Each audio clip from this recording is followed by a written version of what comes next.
Hey, I'm Sabrina, and if you haven't already, check out my previous video, part 1 in this 3-part series, Sustainability in the Food Industry.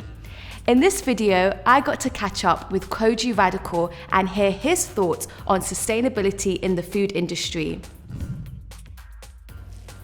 Hi Kojey, how you doing? I'm very good, how are you? I'm good, thanks. So my quick set is all about sustainability in the food industry.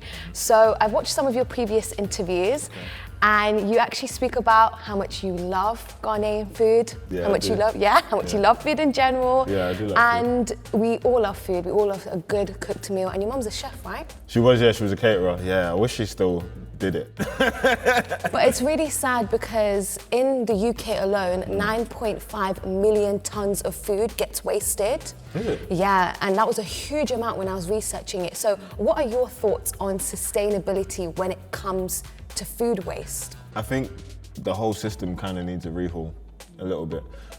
Simply because people are simple, you know? So if you teach them this is the way you do something, and then later try and tell them this is wrong, it's gonna take ages to kind of correct those mistakes because naturally we're just used to, we'll just scrape it in here, black bag it, dash it over the shoulder, no one cares. Do you know what I'm saying? But I think if you start from as early as possible and make it a generational change, so you get a generation used to the idea of not wasting food, recycling, being a bit more sustainable, I think that's how the wave continues.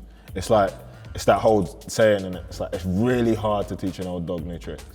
I think that's so true because especially when they introduced like food bins into the UK, I think that's when I proper saw how much food was being wasted in my house. Yeah. So that's like a good technique as Yeah, well. exactly. Especially if you can see it as like a quantable thing, like you've wasted that much. Yeah, and going on from like the conversation of sustainability as a whole, what are your thoughts on like climate change and just the environment in general, and maybe how that can actually impact the music industry?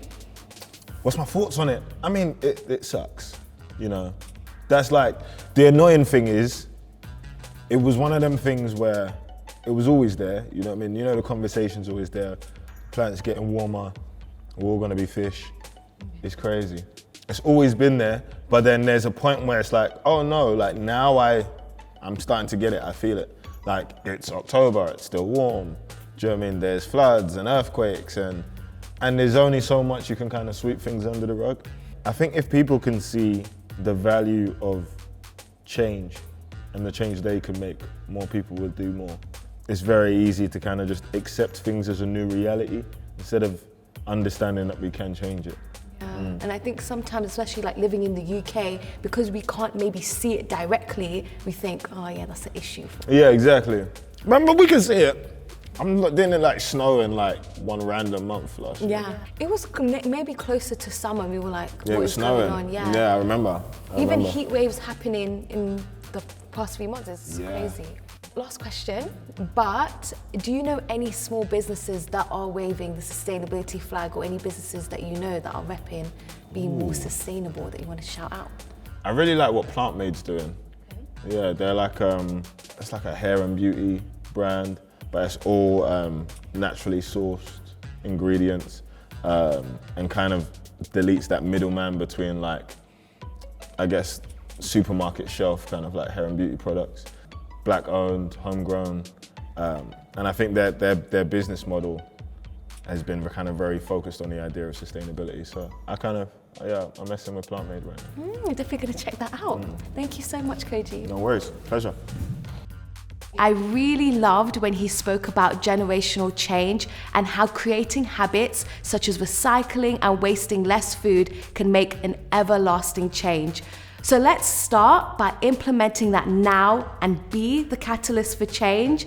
And also, quick plug, Lewis actually has a quick set about creating new habits. So definitely check that out. And also check out part 3 of this series where I speak to Charlie on food sustainability.